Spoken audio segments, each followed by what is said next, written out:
Alors moi je suis ingénieur d'études ici, c'est-à-dire que je suis censé mettre en place des solutions techniques pour la recherche. Donc concrètement ça va être tout simplement des bancs d'essai. Alors ça a commencé il y a quelques années avec des bancs d'essai sur l'étude d'articulation simple comme un coude de mouton parce que c'était une articulation qu'on pouvait avoir facilement et qui avait des géométries qui étaient pratiques pour de l'expérimentation. Donc ça a commencé concrètement avec l'étude et la création de bancs pour étudier le fonctionnement et le fonctionnement mécanique, on va dire, d'articulation. L'imprimante 3D métal qui fournit donc, comme on vous l'a expliqué tout à l'heure, des pièces métalliques de haute complexité géométrique. Et ce qu'il y a, c'est qu'on ne sait pas encore exactement ce qui sort en termes de qualité de matière de ces imprimantes. Donc on a un ensemble de paramètres qui vont être sur lesquels on va pouvoir jouer pour fabriquer les pièces. Et chaque changement de paramètre va donner une solution différente.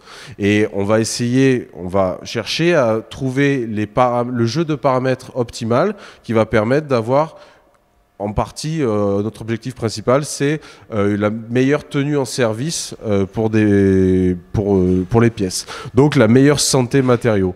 Donc c'est ce banc qui est développé au sein de l'équipe depuis 2 ans quasiment, va permettre de tester mécaniquement les éprouvettes qui sortent de l'impression 3D.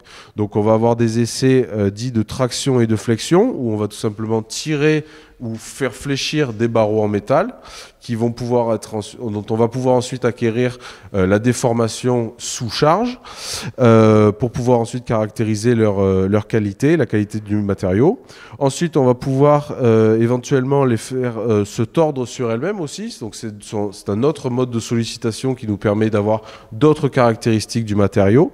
Et enfin, on a un dernier banc ici qui est un banc plus spécifique, on va dire, à l'équipe, qui nous permet de caractériser l'usure de liaisons bio-inspirées. Donc c'est le banc le plus parlant pour nous, puisque c'est celui qui va nous permettre d'étudier directement quelles sont les géométries d'articulation ou les géométries de liaison, donc dérivées d'articulation, qui vont être les plus propices à travailler sous tel ou tel type de charge, donc des charges désaxées ou des charges, on va dire un peu qui sortent de l'ordinaire et de la théorie. On a une centrale d'acquisition qui va nous permettre d'acquérir tous les signaux donc d'effort et de déformation. Tout ça va être synchronisé pour pouvoir sortir des graphiques qui correspondent à des normes qui vont nous permettre ensuite d'attester, si vous voulez, la qualité et le sérieux des essais.